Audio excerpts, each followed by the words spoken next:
Nabino na confiance au Pesaka na Canal Congo télévision bienvenue na émission Nabino rendez-vous des auditeurs déjeuner il y a chaque matin vous allez ébélé de partout à travers la capitale Kinshasa, Makalanga, Baselemba, Bumbu, Bandalungwa, Matete, Massina, Kimbanseke, Maluku, Bolandaka, émission Nabino rendez-vous des auditeurs, na Congo central, na Maniema, na Ituri, na Canada, na Londres, Bolandaka, émission Nabino en direct, na YouTube, CCTV, Ralik officiel, Tozali Nabino.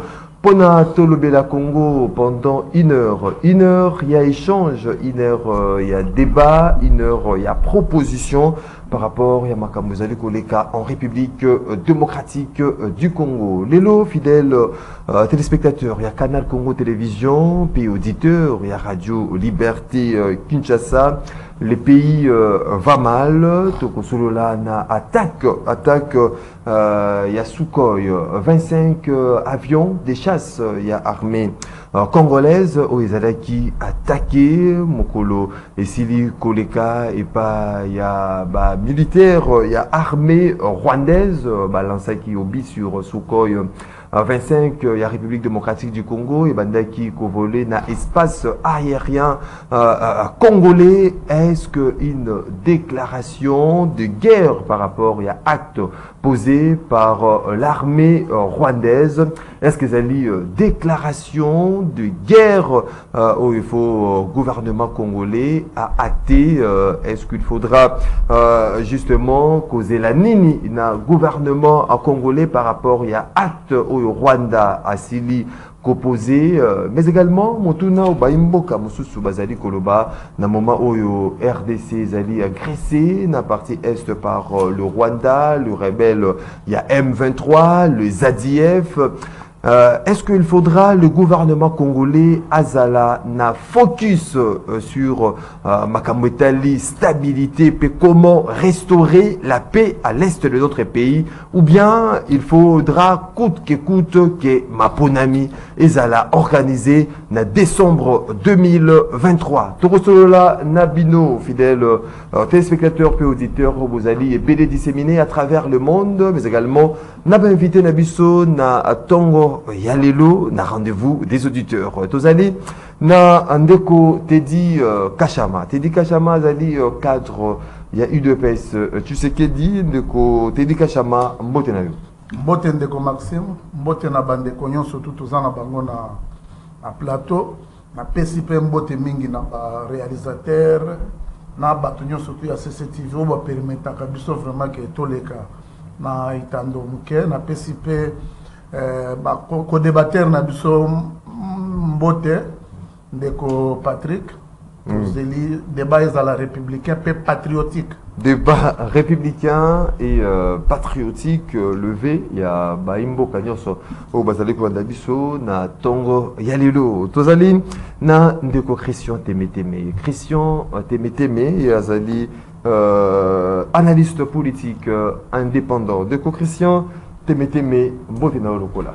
Mbote Ndeko Maxime, mbote na bako débatteur, mbote na équipe technique, mbote na bakinois, na peuple congolais Rolanda Biso na Mokili Mobimba à travers CCTV Peralik, pe mbote na bana nyonso ya Moamba. Mbote na bakongolais nyonso.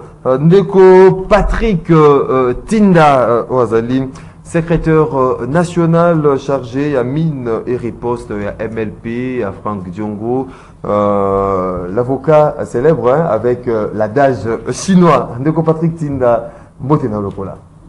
Mbote ndeko Mopandi Sango, mbote na bako débatteur o na kokabola na bango makanisi, mbote na bana mboka bino baibanso Bopalangani, Mokili Mobimba, mwana mboka oba kubenga mwana suka, Maître Patrick Tinda, Mongali Bonga, mwana okata ongolo obusheshe, apesi bino baso mbote bisika biso bino bozwami, ndeko mopandisa mona kobosana te bana ya MLP banso cadre tout combat militant mais aussi mwana mboka Franco Diongo, sans oublier bana baso ya Funa na pesi bango baso mbote. Merci beaucoup l'homme à l'adage chinois de Patrick Tinda. 082 33 33 749 082 33 33 749 des numéros Boko Benga, Bopesa Makanisa Bino, Bopesa Baïdena Bino, Naba sujet de Zali Kolobela Mokolo Yalelo, mais bon, la possibilité, il y a Rokota na standard T, comme l'accoutumé, Boko Medabiso, na WhatsApp, il y a rendez-vous des auditeurs, préoccupation Nabino, ton message Nabino, et Kotanga Mapé aux ala débattu tout au long, il y a déjeuner Nabino, rendez-vous des auditeurs. Comme tradition, exact 1 minute.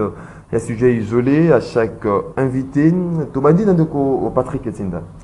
Merci, mon amboka. Nazali na des sujets isolés. Sujet à liboso, mon amboka na yoki motema pasi. Alors que le gouvernement Sama Balobaki, bango baye pour travailler d'arrache-pied pour le peuple. Mais là, comme on a un rapport à FAO. Rapport ya FAO et lobby, tous allés na 80 millions d'hectares il y a terre arable. Mais 1% seulement de oyo bisoto ko sali la toko lona. Likamwani salinga motema pasi.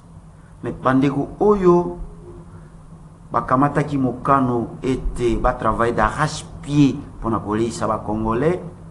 On a kusala été les peuples d'abord et l'on a bon slogan et comme réalité na komi tuna motuna et loko nini bango ba kusala okomona de ko Maxime bakamati mosolo batio na fonctionnement de l'institution il y a kabe bango bande côté dindinge bazali wana bavima mabumu il y a be bango bana mboka ba konyokwama bana mboka ba kolela alors que tous allons na 80 millions de terres arable na mboka na biso to kolona mais ba kolona te eloko moko ba kosala te mbongo bakamati na fonctionnement de l'institution basopi mbongo eli akabe institution wana ezali sija liboso na kosenga na badeko tedi bozali suna mwa ta mingi te bo travailler na ba kilomètres de terre arable plus de 80 millions tozali na yango bolona ni bandeko. Deuxième sujet ndeko na lingi na lobela bongo bana mboka oyo bandeko tedi na présidence ba boka bangolo kwa banyama na présidence bandeko baso basala na kondo Gira Mulumba na maison civile à chef de l'état tango kondo akufi bango balobona bino musali sili babengani bangolo kwa banyama lelo uta babengana bango uta kondo akufa ti lelo ba père de famille ou ba engagea bango lelo bazwa lifuti te puis barriere na bango babengana bango koma banyaba bako tungisanga balobi mwana mboka maître Tinda mongali bonga yo lobela ka pep kenene tandweke bwakambila po to sali ba procédure nyonso loko bosimba te bongo soki na présidence bandeko bako nyoko maboy bongo bandeko basusu. Merci beaucoup ndeko Teddy Kashama. Oui bon na seka kaka mo mukendenge ndeko nanga changer ka mongongo esala kanga mo esengo kitoko mokasi. Na ba sujet nanga na problème ya liboso il faut vraiment bandeko yo problème na beta kimbela semaine passée côté ya ba chef coutumier il y a un conflit en devenir bandeko batika que ça soit ba certains juges certains généraux na certains députés ba autorités politiques bazo kende ko botola batu ba matele plateau de bateke presque mobimba et ça conflit moko en devenir okomona mutu atikala kozala na ye mutu ya kuna teme ake komibimisake aza mutu ya akoma muteke biloko wana créera ba frustration oyo ko créer à la longue ba mo ba problème si je nanga mibale naza ko féliciter nano DG OVD na gouvernement ya provincial ya Kinshasa pona façon ba comme autorité à l'état et comme kozonga petit à petit na Kinshasa namoni balongola ki batulelo ya boulevard Lumumba longo aéroport ti première ligne soko kena se ya ba stota mutona okomona mwa kimia ekomi mwa makasi après avant-hier bake ko buka place bana kine batongaki c'est-à-dire tour bakomi kolandela place nyonso tout nani bakaniveau ezali soko tongi wana lobi babukaki na côté ya funa na rivière wana na côté ya fleuve bandako ata otongi pe l'état azala très ferme mutu atongi place wana dédommagement ezala te eyana batu soko keneti na bumbu okomona na face ya ezana mwa balabala moko ezana avenue communale ya bumbu omona mutu atongi étage akangi balabala wana biloko wana il faut gouvernement provincial pas kende batala mutu wana bapekisa balinga koyoka te. C'est pour vous dire que actuellement l'autorité de l'État est comme kozonga la kati ya mboka ozala nani tu dois te soumettre yo oyo zana bisomba somba boke na ba cimetière ya Kalakasavu boza kotonga kaka. Nous allons demander bazongisa balongola ba biloko nyonso wana tout tomoni depuis babandi ko buka tomoni ba mbule comme obeta débordement vraiment eza mingi te. Bravo na DG ya OVD. Merci. Bravo na Jekoko, bravo na Ngobila. Merci beaucoup Ndeko Teddy Kachama. Ndeko Christian TBTB, une minute. Merci Ndeko Maxime, une minute nangai ya liboso nalingi ko rappeler les sous na gouvernement mingi na secteur ya sécurité que insécurité na maluku na plateau de Bateke ça devient inquiétant. Ça devient inquiétant, les habitants sur place Bazako Bengabiso, ces conflits qui était une fiction, qui n'était pas réelle, apparemment est commis de plus en plus visible dans Maluku et dans le plateau de Bateke aux autorités compétentes, en tout cas qu'au Fongolamisou, qu'on renforcer sécurité pour décourager tous ces bandits-là, qui ne coopérer dans Pene, il y a une institution à la ville, il y a Kinshasa. Si je n'en ai mis balé de Maxime, le pape arrive. Les souverains pontifs arrivent. Les vicaires du Christ arrivent. C'est déjà dans quelques jours. Nous avons profité de micro nayo. On a coupé Tambela. Na peuple congolais nyonso. Le pape ya solo azali chef spirituel na biso ba catholico. Kasi awa na Congo akoya po na peuple congolais nyonso. Koya ya pape na Congo ezali na banje ebele. Aokoma awa le 31 na ngonga ya 15h. Okabola boyambi na biso ba catholique, okabola boyambi na biso te. Mais yo oyo ozali peuple congolais, yo oyo ozali concerné na pasi na biso na ba injustice nyonso tokuta na kana yango tozala lelo ya boulevard Lumumba. Kobanda aéroport te palais de la nation. Tozala wana zambi papa soka akiti malembe ti palais de la nation okuta na mokonzi ya mboka. Tawa kopesa mokonzi ya mboka mbote abenisi ye abenisi Congo mobimba. Na yo kotala ngata Patrick atande kolanga Patrick Tetinda. Mokolo no kozo benisi. Bon le premier tozali na aéroport ya Ndolo na ngonga ya 10h. Et le mona mon santo papa ako présider mes wana yemoko. Po ya koluka boyokani la réconciliation entre nous peuple congolais.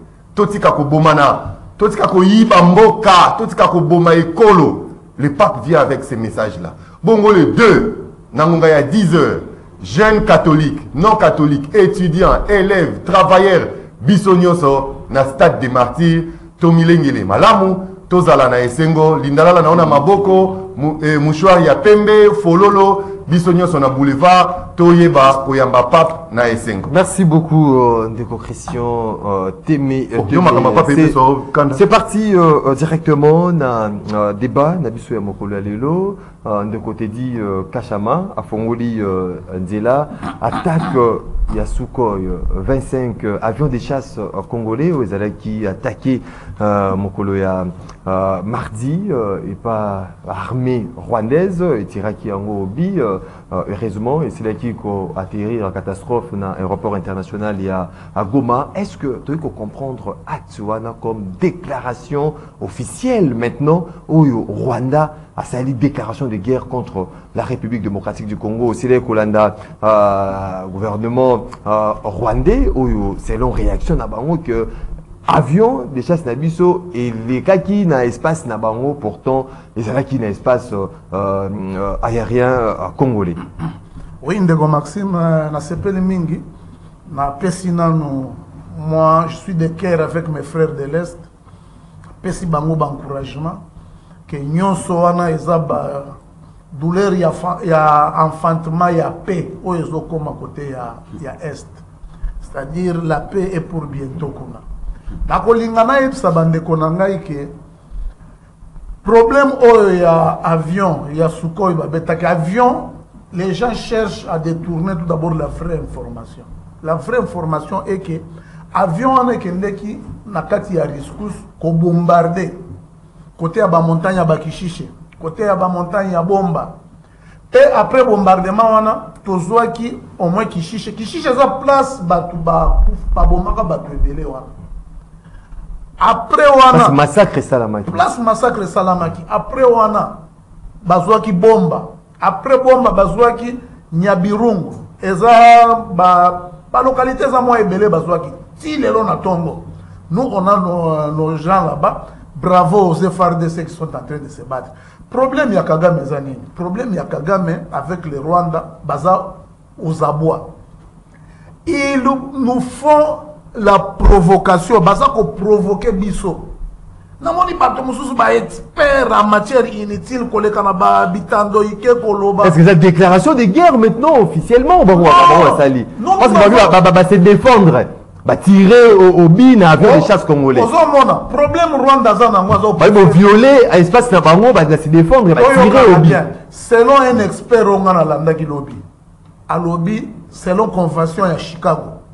Ils ont 30 km en air na niveau ya Rwanda oyo aéroport ya Goma ezana ko contrôler yango ne contrôlaka selon convention à Chicago. Batu problème ya déclaration de guerre on est en guerre avec le Rwanda à travers M23.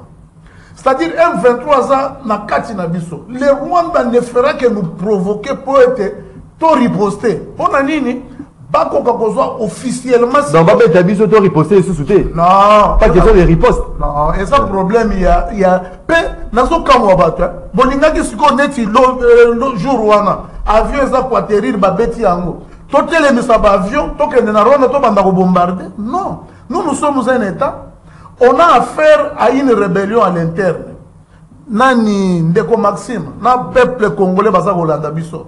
Il ne faut pas oublier que nous, notre problème, tout se libérer na M23, tout dégager Bango. Au moins, à travers M23, dans la carte Yamboka Nabiso, n'a pas complicité aux hommes, n'a pas infiltration dans la carte armée. Vous ne pouvez pas prendre une décision à la hâte. Nous sommes un pays normal. Tous attendre nini na gouvernement congolais par rapport à tout ndeko gouvernement congolais de côté du Kachama. Moi je le félicite. Il faut tout observer, tout respecter nos principes internationaux, conventions internationales, total droit de l'homme, tout zelaka malgré que vie congolais ali ko pour information hier encore avion et décollage. Avion et Nicolas qui est ça l'opération dans le monde normal. Nous ne devons pas agir comme Kagame est en train de nous provoquer parce que économiquement Aza asphyxié. Dédé Kagame ba contrat ça na nyongo na faut futa batu ya Qatar. Na minito batu ya Qatar baya ki mon ameso. Biloko Félix a proposé kaye, biloko Congo a proposé kaye. On a des frontières si au moins les lois tatu sala ni guerre na Rwanda. Toko sala ka ba voisin. Irak, Basalaka guerre, Bamoule Belé, Batikala Kozalaka Kawana. Il faut qu'on comprenne que l'État est en train de gérer une situation très difficile qui a duré pendant 30 ans. Pendant 30 ans, on nous a infiltrés. Pendant 30 ans, au moins, Mikolo, lobby, Bamekaki na Boutou, Bamekaki qui passe par tous les moyens, Mikolo, nous, on est en train de les repousser. Tout le monde M23 à l'Ongwana Katiana. Problème, il y a Rwanda. On a un mécanisme suivi pour la vérification. Merci beaucoup. À travers M23. Lobby baya kozwa Goma. Merci beaucoup. Pardon c'est ça. Lobby wana soki baya kokota bazui Goma. Après baya ki non négociation. Nous n'allons pas céder à ça. To bando récupérer bamboka d'ici pourquoi na lobby okomona bakibumba babilo nyonso. Merci beaucoup Ndeko Teddy Kachama qui reste optimiste quant à la victoire. Il y a FRDC contre les ennemis M23 ADF. Ndeko Patrick Tinda, lecture de phénomène par rapport à Tako, déclaration des guerres déjà enclenchées entre la RDC et le Rwanda, ou bien il y a une perception sous la Makambo et Zalikoleka. Merci. Nakoyanora mutuna nayo, mais Ndeko Teddy au sala ngamawa. Je crois naebisa déjà na monsieur Kabuya à partir ya Etandoeke que yo les gars na Etandoeke te. Po nayoki olobi opesi solution moko te, olobi eloko moko ya malonga te. Ndeko Teddy d'abord ndeko journaliste soki ozo ya mangai ko benga Ndeko Teddy te. Mais na raconter quand même ba biloko alobi awa. Ndeko Teddy ezali na âge oyo moto ayi kozala flatteur na vie, ezali na âge oyo moto akozala flatteur te, ezali na âge oyo moto ayi kosala kotia sentiment na bomoi, mais ezali na âge oyo moto ayi kotia sentiment na bomoi te. Comme ivresse salé kosala bino boko mona nyoso malamu. Mais laissez-moi vous dire, Ndeko Teddy olobi awa mayeba ndeko na biso ya parti est ba ko mona ezali douleur ya fatmo ya kimia. Mais makambo bobandi kolobango utakala jusqu'aujourd'hui aucun changement. Oyo to komona Ndeko Maxime ekotalisa polele que la RDC manque le courage. Bino ba eboko kamba biso boko zanga courage ya ko riposter. En droit on parle de la légitime défense. Même na domaine ya bitumba, on parle de la légitime défense. Est-ce que boyebi yango? Olobi awa biloko nyoso toko mona ezali biloko à cause ya biloko yo Félix Tshisekedi a proposé qui monsieur Kagame, mais je me pose la question, vous avez dit, honte à vous, monsieur. Vous avez sacrifié les richesses du pays en donnant à Kagame pour tous la kimia. Ndeko Maxime, obita pour tous la récréation, pour na la motuna na yo, ta pour tous la école primaire na récréation, au moment où moi no abete keyo na bopemi, il faut sommer moi bonbon, il faut sommer biscuits pour abete yote. Mais c'est ce que nous avons vu. Si Mayako yoka ma été dit à lobby. Biloko ni bo proposer Kagame. Pona nini? Bino ni bo bongisa armée na bino. Vous allez na politique malamu ya défense, vous proposer Kagame ba biloko. Pourquoi proposer à Kagame? Pourquoi donner à Kagame les avantages où ils ont mérité? Na kamati article 63. Il y a Mobe Koli Konzi. Et l'obinini. Tout Congolais a les droits et les devoirs sacrés de défendre le pays et son intégrité territoriale face à une menace ou autre agression extérieure. Ndeko Teddy, la constitution article 63 et pesi au pifo. Ndenge na chef de l'État, ndenge na biso baso même temete moi botala ngai avec une attention soutenue. Et pesi bino pifo, biso nyonso pifo ya ko défendre écolo. Intégrité à écolo face à une menace. Oh, tout le monde Ndeko Maxime, ça n'a rien à voir. Ils allaient menace. Rwanda ko menacer biso. Ils allaient tout simplement de guerre Théo. Mais ils allaient menacer Rwanda ko menacer biso, ils allaient acte moko ya menace et nous devons riposter. Ils allaient makambo ko la terre ndenge te dit aye ko loba loba. Akobi se pelisa. Riposte immédiate ou bien il faut observer autant non ben pour riposter. On dit ceci. Lorsque vous attaquez injustement, vous devez riposter. Tel que nous sommes ici, ceux qui motomoko aye puisque la police a allé mériter, ceux qui motomoko aye a betinga likofi na kutika na kotala été.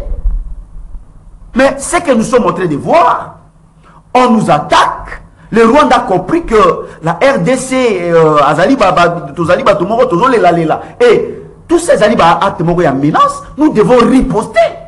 Mais quand nous attendons Citez rapidement. Dans la troisième alinéa, balobi, toute autorité nationale, provinciale, locale et coutumière a le devoir de sauvegarder l'unité de la République et l'intégrité de son territoire, sous peine de haute trahison. Mais c'est que nous sommes en train de voir. On nous attaque, les autorités ne disent rien. Mais c'est une haute trahison. Merci beaucoup. Dans le article 63 de Koumadim n'a cité et constitué haute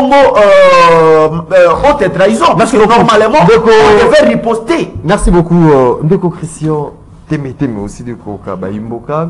Attaque Sukhoi 25. Rwanda déclare que à se défendre contre Yamunaki, envahissement et espace aérien.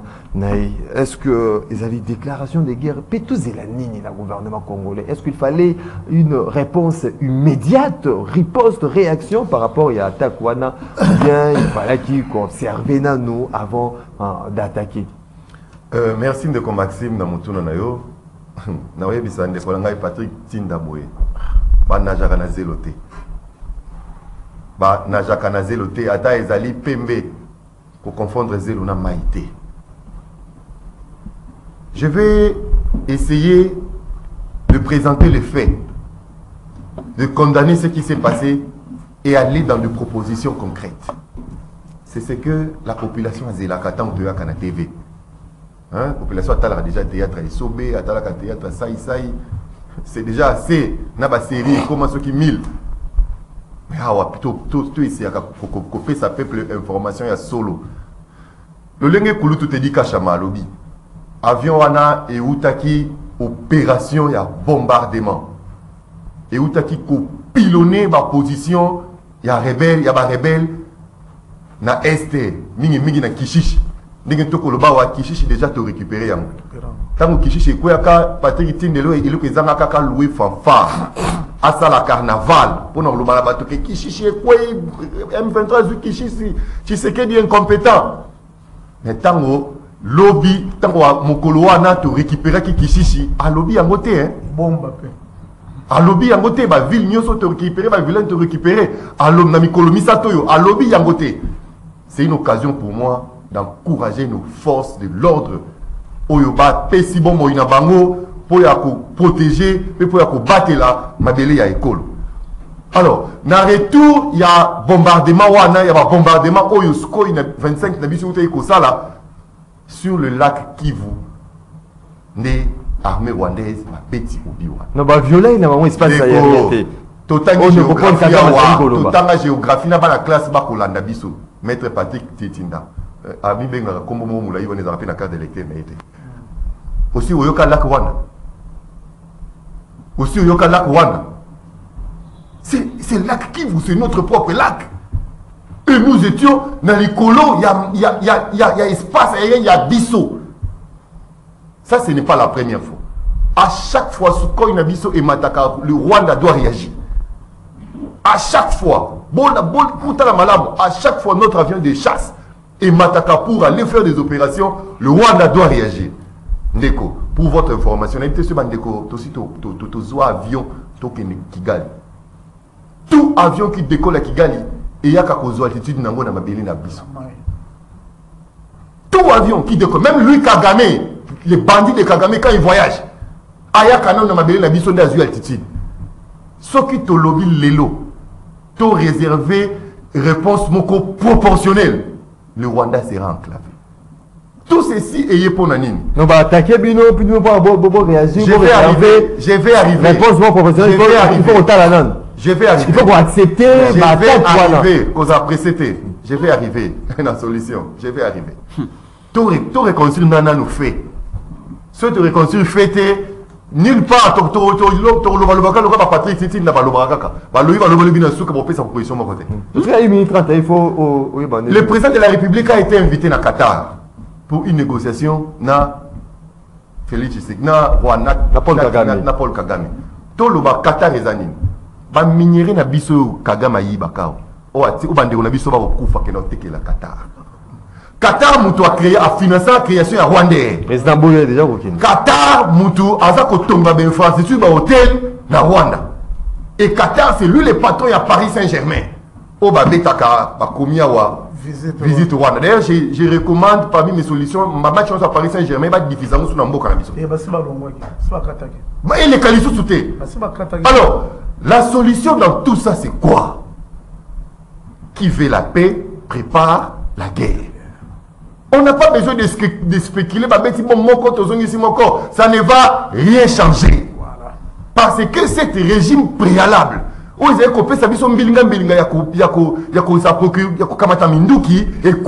que tu préconises, le gouvernement doit mettre beaucoup et beaucoup de moyens pour que tous Zouamando qui a solo. Pour que tout Kamatamando qui a dernière technologie. L'obisco Yoana Mutekenda qui met au lingi ba missile Tomahawk, to lingi des armes thermonucléaires avec précision, to lingi pate to tonga une armée forte et dissuasive pour que to bangi sa ennemi et réponse au biso to kopé na Rwanda. Et c'est une réponse historique au Bakobo Sanakayangote. Et cette réponse, c'est faire la guerre au Rwanda. Ce n'est pas de riposter de manière. Pas question de riposter. Non, il faut faire. Il faut faire. Nous déclarer guerre. Nous allons défendre notre territoire. Tokolanda, Rwanda, Tina Chambre à Kagame. Merci beaucoup. Tina Seambetu à Kagame. Tina cimetière à maman ya Kagame. Toko Boukane cimetière ya tata ya Kagame. Merci beaucoup. Il n'y a pas de négociation avec les bandits. Merci il n'y a beaucoup. pas d'amour avec les bandits. Kagame c'est un bandit, c'est un criminel, c'est un sanguinaire. Merci beaucoup. Il est connu. Merci Je beaucoup. ne comprends pas pourquoi Patrick Tindabayaka Wako. Merci beaucoup de Christian. J'espère que Wana Mutema ils allaient Koloba parce que Moka ils allaient vraiment en danger. Na rébellion nyonso ezali ko écumé partie est ya mboka na biso ndeko Berry coordonnateur Asbel Abba les antivaleurs au Congo mbote na yo mbote ndeko Maxime eza pona ngai mbala liboso le kapana bino eza sengo mingi et puis napesi bandeko na ngai on a kuti na plateau mbote mingi ndeko Berry baliboso ya koleka et aussi un léger retard mais aussi du Koka Baimboka, lecture de fait non par rapport à cette attaque qui a Sukhoi 25, déclaration de guerre et puis population zélanine na gouvernement congolais par rapport à cette énième attaque au RDC azali ko sala objet. Ndeko Maxime, merci beaucoup na oyambanga la plateau na yo, merci na sepeli makasi mais au présenter ngai na lombango coordonnateur Berry Mukokila. Coordonnateur, il y a Asbel, les appels mouvements citoyens, Abba, les antivaleurs au Congo, c'est en sigle. Biso de l'entrée des jets, tu prends pour la paix, tu prends pour l'amour, tu prends pour l'autre. Nous, c'est l'homme. Et nous devons mettre l'homme au centre pour le développement au Congo. Je crois que dans mon Iban de quoi Bazou Silika, mais tout ça, la débat est contre le personne, contre Batoté, contre Combo ya Batoté. Tout ça, la débat pour Namboka Nabiso. On nous appelle des analystes politiques. Je crois que quand tu es analyste, tu es quelqu'un d'instruit, quelqu'un aux scientifique.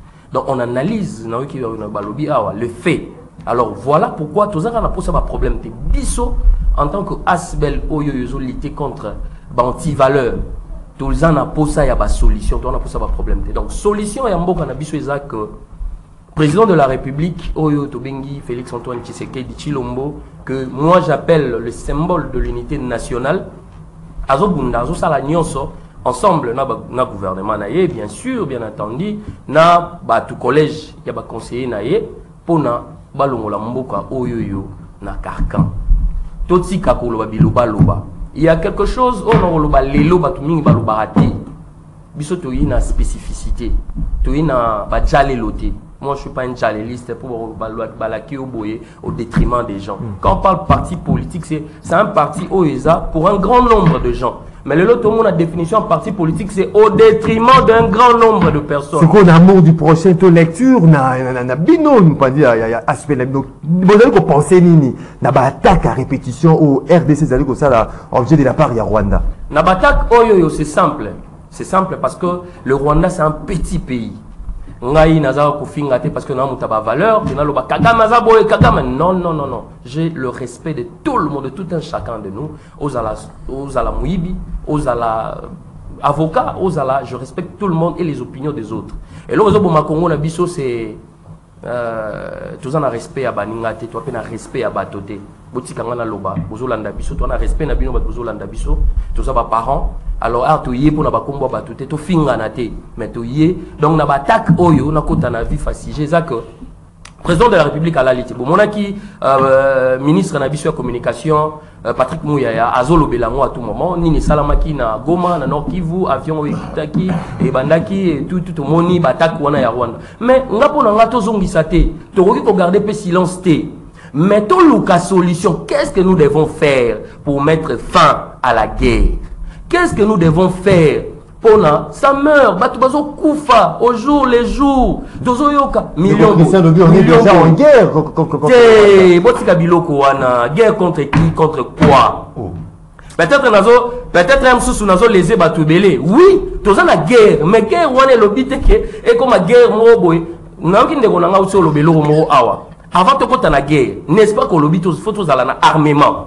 N'est-ce pas que photos à la soldats, auto bando benga, na sera kalaba commando, ba sera kalaba BCRS, GSP et tout. Mais les longs de Gonanga Maxime, la légèreté atteint un niveau, donc c'est-à-dire que il suffit d'un simple regard pour comprendre la médiocrité des gens. Bimara Awana Boulevard, du 30 juin, t'as la soldat, au moins la soldat, je sais ngambon, au moins la soldat Latimabe. Si le soldat est bon, alors je suis contre, donc c'est-à-dire quoi? Il faut élever le niveau en Bokanabiso. Pour élever le niveau en Bokanabiso, il faut réformer l'armée, il faut armement, il faut somba babiloko ya bien pour tout kindi na guerre. Mais ceux qui te réformer l'armée, tu vas très bazan la armée na biso. Ba soldat ya malamu ko ko bunda bazate. Ozomona mutu mususu aza forme ni ka physique. Alors yo za la soldaté. Na éviter ceux qui battent nazo ko sama nazo loba. Mais biso to ebi série to zokola o tali soldat boye o sepeli e mo lobi pengane na kola boye na ozana nga soldat. O ka papa ganyo yo soldaté ozala eloko mususu. Mais to bana ko lula bango kana teni. Merci beaucoup. Voilà. Merci beaucoup Ndeko Berry coordinateur ASBL anti abat les anti-valeurs au Congo. Deuxième sujet, ya mokolo lelo après to rekende rapidement Ndela Singaba Imboka Bapé Sapé Makanisa Bango Ndeko Teddy Kachama. Deuxième aspect ezali makambo ya maponami. Est-ce que ezalaki important na moment où au salaire qui communiqué il y a gouvernement au bazali kolobaïté bazali ko respecter ba droit droit de l'homme ba convention internationale tout consort et que Rwanda ba acte azali opposé parce qu'il faudra opération enrôlement des électeurs et bandana est ezali ko enclaver tout pour empêcher que ba ponami ezwama mopanzi kuna. Comment vous avez dit comment on a nous insigne wana propos il y a gouvernement congolais et puis les lots question mon sous spécialité était est-ce que il faudra tokende na maponami na 2023 ou bien tokoki cause à la gouvernement cause ça la focus sur situation sécuritaire mo cannabis les ali vraiment ils allaient kokende de mal en pire to stabiliser est nabiso avant de penser na makambo itali maponami. Non, problème il y a élection c'est une exigence constitutionnelle. Le gouvernement a droit. Est-ce que moka ekokwea ceux qui tobi était maponami makambo itali paix stabilité à est. Non, pour nanga il faut tout ça là-bas élection gouvernement a son rôle de sécuriser. 2015 élection ça m'a été je voulais un peu réagir au propos de mon frère. Mon indengo bengi boy. Alobi bien, kangango pe bien. Mukolo mususu, soki to na plateau azalate. C'est le même propos au mona kanaya. Ezabinoté mutoboti ngala be na bino. Non non, parce que il faut pas même considérer tout un essentiel. Essentiel. Il faut dans l'eau. On est dans patron émission, c'est pas être Patrick Tilda. Ce monsieur a il vit dans un petit et minable parti politique. Un parti politique Yanzala. tozala élégant tozala vraiment élégant il dit que akokende koyebisa kabuya tout d'abord leader na ye akopusana pembeni ya kabuya te leader na ye wana qui n'a rien fait habillement politicien pour baelisaye tolobela mboka ndeko tebika alors ndeko il faut ozala ndenge ndeko alobi on vient pour donner nos analyses soki tolandi mpe ndenge ozoloba wana okolanda na carrière na yo akimetre wana tikala okoganya ata procès moko te alors il faut ozala na estime na bato ngai na bandi politique oleka na leader na yo je le dis ici problème il y a Rwanda je voulais un peu réagir comme moi eloko ambuke le Rwanda budget na ye à 100% 60% est financé par ba minéraux oyo aibaka na Congo les Rwanda que vous voyez là c'est-à-dire problème position Félix Azouelié c'est une position moko suicidaire. Il doit chercher par tous les moyens à nous provoquer. Tellement la minute, lui, il avait déjà des maîtrises. Il y a système, il y a renseignement. A infiltré Gibiso. On lui dit,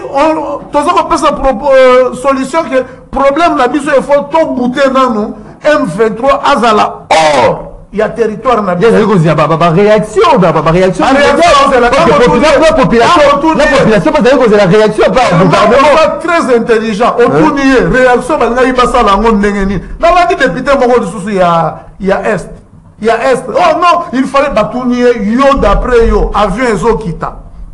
Babeti moi nani moi babeti missile. Babeti on peut battre en vraiment. Babeti missile mais ça qui na ba système ya ba papa. Tout le monde a déploré ces gestes.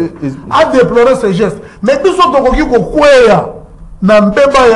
il y a bateau il faut nous se par rapport au logo.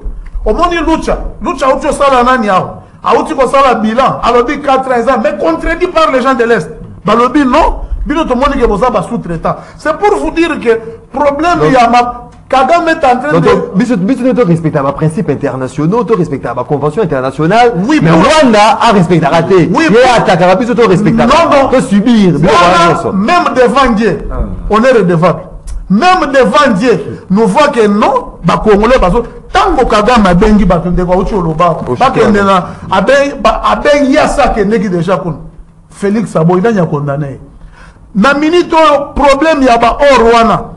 Ba qatariste baye awa ba qatarien baye awa ba sombi du coup total ici bango président Félix akena bango sur le plan asphyxie économique ba kiti ya lobby non ngai nazana or exemple yango 20 millions de dollars taka wana sita oya ba sombi mbala moko sko Kagame rafinaye ne kangi la minute neto olo ba na Kolwezi d'ailleurs kuti photo ya ba na Kolwezi raffinerie na biso ya Kolta esili. C'est-à-dire que tous se préparer déjà. Par conséquent. Nous, notre problème, et les gens doivent le savoir, il y avait 111 groupes armés. Nous avons signé acte. Il y a réduction. Non, merci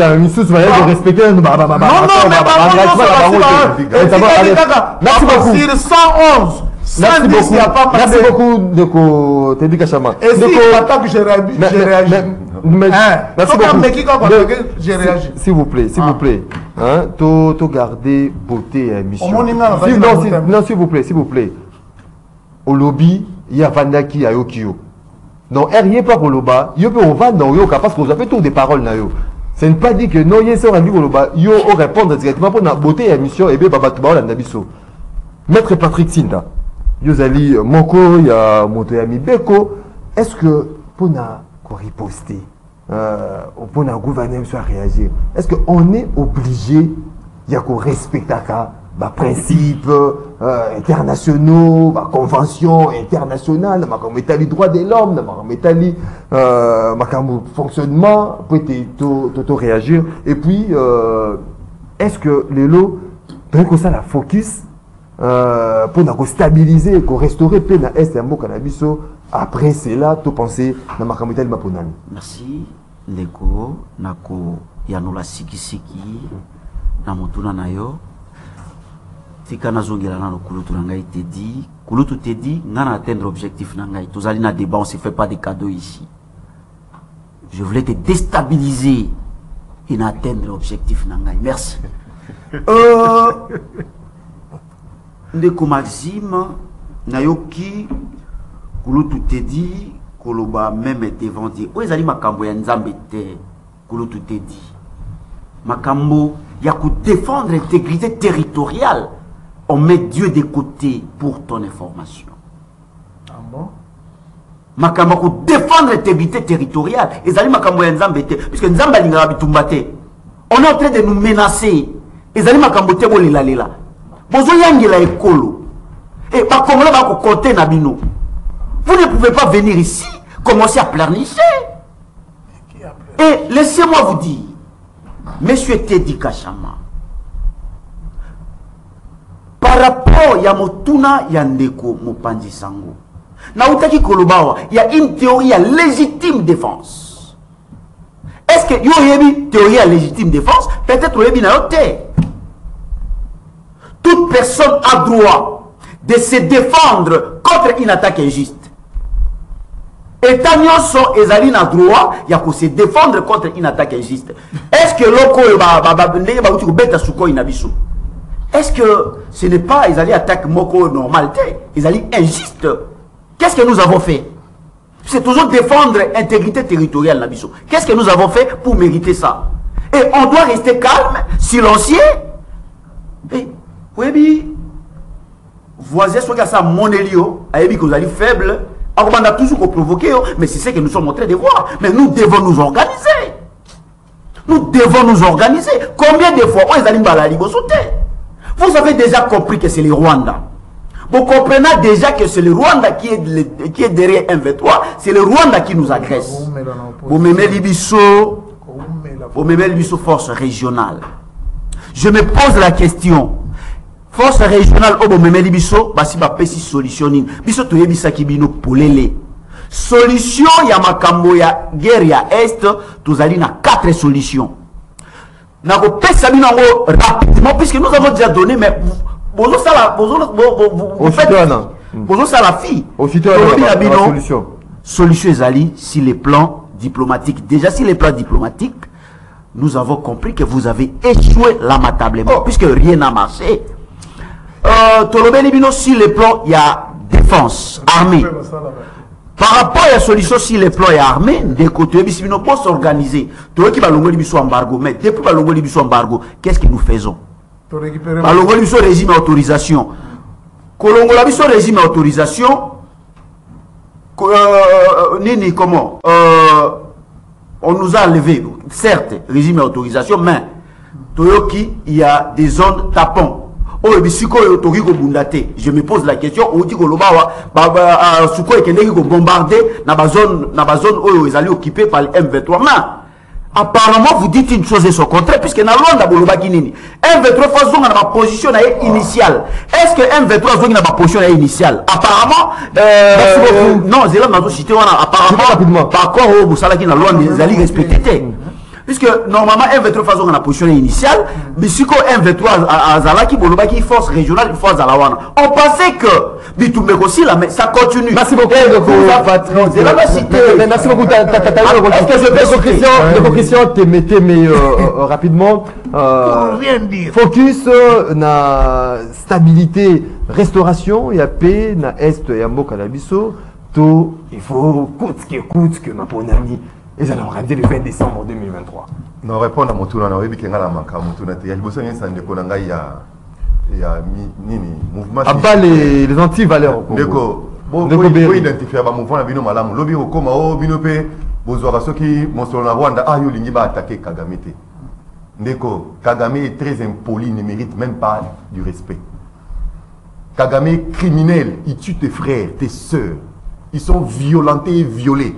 Matin, midi, soir, il mérite un traitement comme tel. C'est un bandit. C'est un criminel. C'est un bandit. C'est un criminel. C'est un sanguinaire.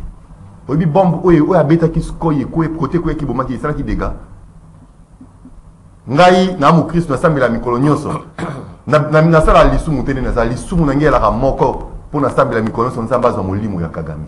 Oh, mais comment? Un monsieur comme ça, qui ne sait pas respecter les autres sur ce plateau, vous me demandez de lui respecter. Il n'y a pas de respect. Il n'y a pas. Il n'y a pas de respect. C'est un bandit, c'est un criminel, c'est un sanguinaire. Maître Patrick Kitinda.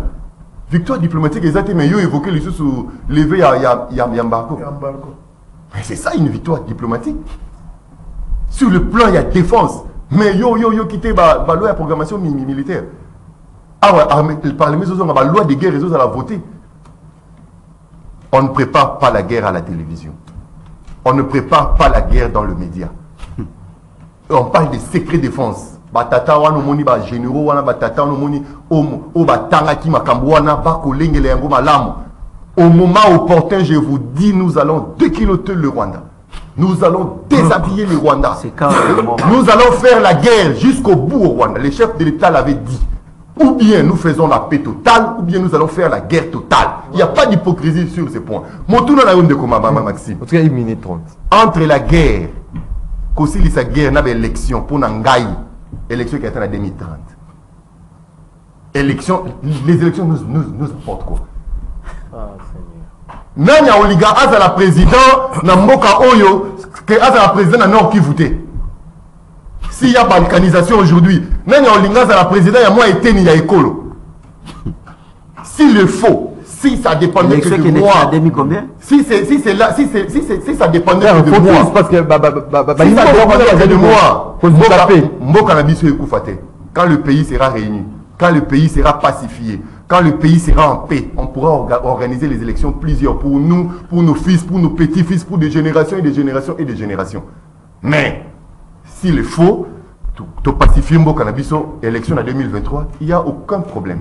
Mais nous ne sommes pas une république des élections. Merci beaucoup. Les salut du peuple et la loi suprême. Donc, au Berry, est-ce que vous allez partager l'idée de Christian Témétémé, faire focus à Mokolalelo, stabilité, Baïmboka, plus d'une décennie, guerre à répétition, Koufa na Est, massacre à répétition. Est-ce qu'il faudra ce qu'on tient moyens en jeu pour te peiner nous et à Est?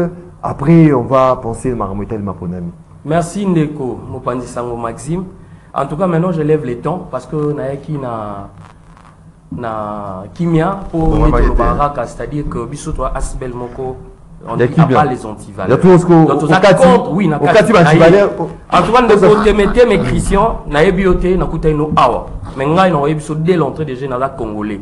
Et puis, Nga, na litara, na activiste, na pour peuple congolais, yo so pour Bad, oza pour parti politique, oza ne babenga ngo marionnette. Qui a cité le nom de parti politique. La légèreté a atteint un niveau. Il suffit d'un simple regard de comprendre Moutou Loba. On comprend le regard que Moutouana aza Moutou boye malhonnête. Na façon na eka ya Loba. Awa tu comme ça batuté ndeko Maxime. Awa bon mona ke na lobeli ba kombo ya ba adversaire na bisoté. Bango bazo cité mais nga na cité te pona za na corriger on ndeko. Naza contre guerre. Donc na lingi pe to ça la guerre. Mais guerre wana to ko sala ngo boni.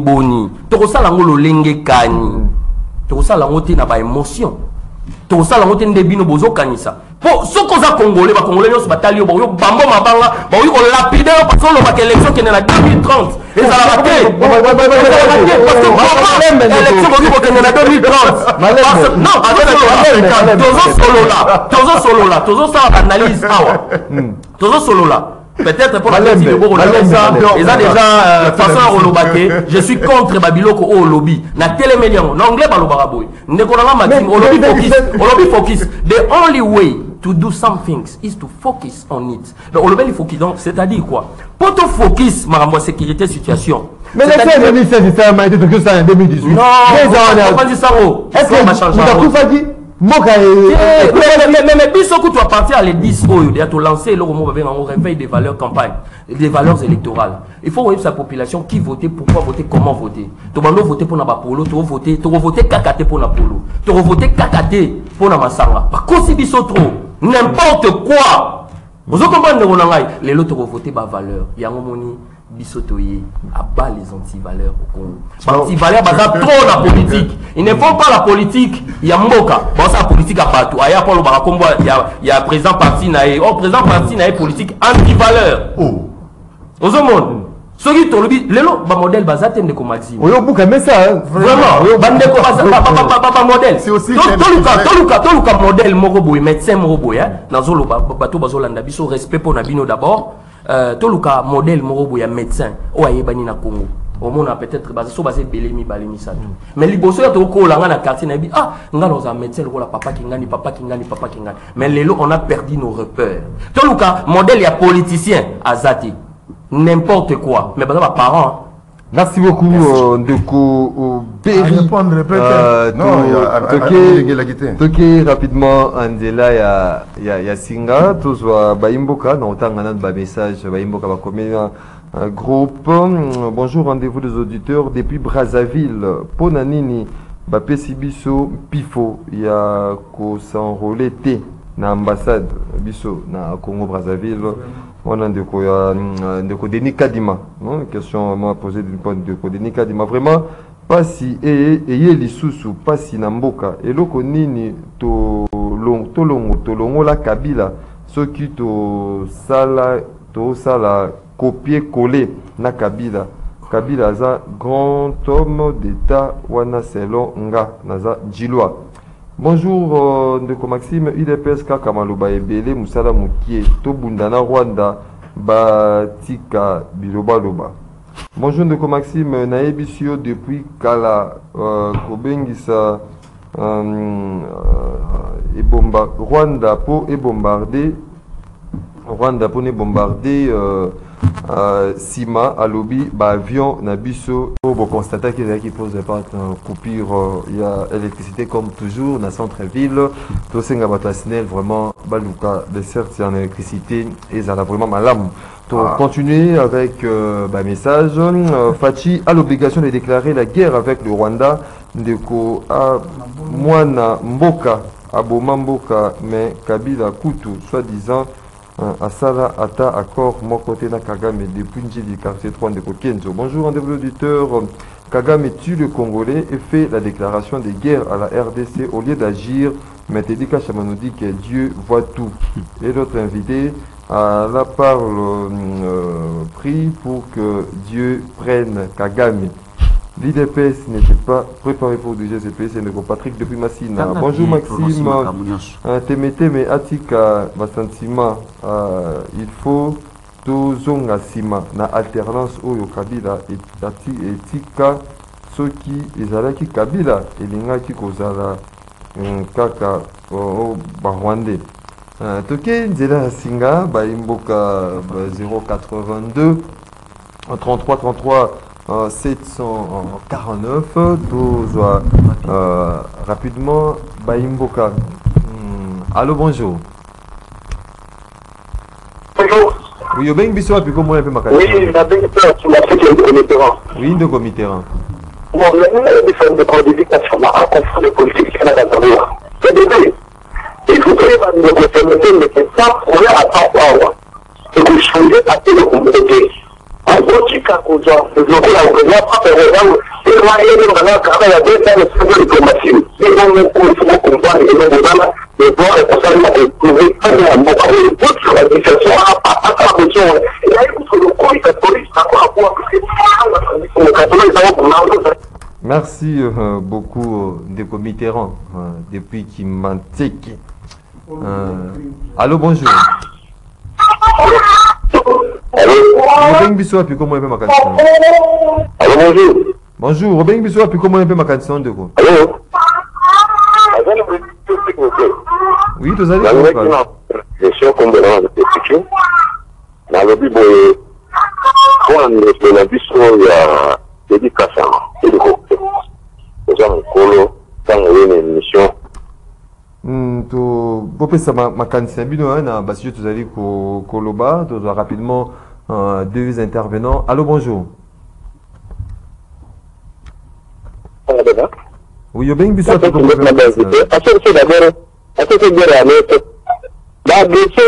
nani Semolo ya mboka yeye akiye Sénégal na ba forum il faut déclarer la guerre c'est autre tradition si vraiment ton là peut déclarer la guerre comme c'est un de cyber on peut faire une et maintenant je ne sais pas ça petit par petit na yesa de TV mondial na petit guerre na après ça dire quoi avec Kagame tu avec comme Brazza et mais quand on aéroport na bicha na espace il faut faire l'idée il faut faire la guerre ça fait de travail pour la voir mais si mais ça dépend de l'évolution. Merci beaucoup Ndeko. David, depuis Ngaliema, bonjour, rendez-vous d'auditeurs, les gens de l'Union Sacrée, Bazo Lela Mingi, alors il ne rassure pas la sécurité des Congolais, mais ils sont pour nous rencontrer des diffamations. David, depuis Kassavubu. Ndeko Maxime, le Bélabiso n'a lycée Matongé, Pongi Ngabi. Na Pongabi, frais et ça $300, Bayebisi, Bayelève, Baloba, 300 000 francs congolais. Ministre d'enseignement à Zawapi, lycée Matongé, Kuna na Pongabi, de côté dit Kachama, dit à son mentor de contourner Kagame pour récupérer Kassindi pour bien métisser l'équilibre d'occupation illégale. Wanezaki Baimboka, Ndeko Chris Bongwa Langa, Wazali Kolanda, Zali ko féliciter, va inviter Nek Bazali Kolobela Apona Mboka Nabiso Congo. À la lumière, il y a la préoccupation Baimboka, besoin 30 secondes à chacun pour clôturer directement l'émission. De côté des Kachama. Oui, na sepeli na nani message ya Ndeko Yasuka, oya uchi Golobawa, ça va. Na sepeli mingi parce qu'il a donné un peu de précision. Problème ya Motuya Eza, le Congo est indivisible. Tokomonda, élection, il faut essayer les manaba territoire union surtout, c'est un devoir constitutionnel. Merci. On a ngaina mwana nsuka, eza nango problème ya plateau, et logo mogote, ezali batuba s'apaiser. Problème ezali biso Rwanda, je soutiens Bamaloba ya Ndeko pour un problème ya Kagame ne mérite pas notre respect parce qu'il ne respecte pas nos compatriotes. Mwana Souka, l'homme à l'adage chinois. Merci. Mwana Mboka, Nakoloba Boye. Monsieur Félix Tshisekedi et son régime, c'est une parenthèse malheureuse qu'on doit vite fermer de l'histoire de notre pays. Les Abazaliba, erreur et parcours. Ils ne sont pas en mesure, il y a quoi assurer sécurité à Bandeko Nabiso. Aujourd'hui, sortez des tâtonnés, Memel Bisso, force régionale, et la force régionale ne fait absolument rien. Et Nakoye Bissanaye, Moma Ekoki, Akamata Makunaye, Ouayana Bangwawa, Azobisa Bango, organisé armée. Neko Christian Temetemi. Yambo Naoloba Boye, pilote Oyareko Kumba, Skoy 25, jours à pas décoré. Voilà. C'est un héros. C'est vraiment un héros. Tu peux enlever ça dans Ndeko na Ndeko. Vous avez na beaucoup regardé médecin bazate. Yo bi médecin té. Ah Ndeko. Il y a ça exemple. Non, il y a des domaines qu'on doit tant tu y a un débat politique où tu longo libango. Pourquoi là enseignant, médecin, soldat, ce sont des personnes très il y a des modèles en médecine, beaucoup, je vous dis. Merci le peuple congolais. Toko bakokende ko s'enrôler, ébélé encore. Merci beaucoup, Ndeko Berry de merci beaucoup, nous l'avons malentendu, Ndeko Christian. Donc ça dit que dans lobby bien, et je crois que aux scientifiques, aux instruits, dans le lobby que le modèle bazalaka ébélé. Mais oui, mais bazasi ko muké bazo diminuer. Suite à banti valeur ko boya ya ngoté. En médecine les modèles sont nombreux. On pas qui toyoka kiyo. Mais on se banti valeur. Ngala zoloba yo zoloba. On a banti valeur. On a oui, yo pe tangu ozoloba makambo za natinate ça fait partie de banti valeur. Moni banti valeur. Akati plateau zoloba. Monsieur, oya ki débat. Alors, stabilité, na lobela maître Patrick Tinda, la personne la plus stable, c'est Dieu. Jamais tout ça la guerre. Dieu n'est pas une personne. Tu vois? Non, Yokanon. Car non, ma réaction. Mais non, comment tu peux te dire? Nanda Mouno va boy. Nanda Mouno va boy. S'il vous plaît, je rapide. Dieu n'a expliqué. Dieu n'est pas une personne. Nous sommes à la télé, nos enfants sont en train de nous regarder. Laisse-moi, nous t'avons dirigé Bisso Azawa. Dieu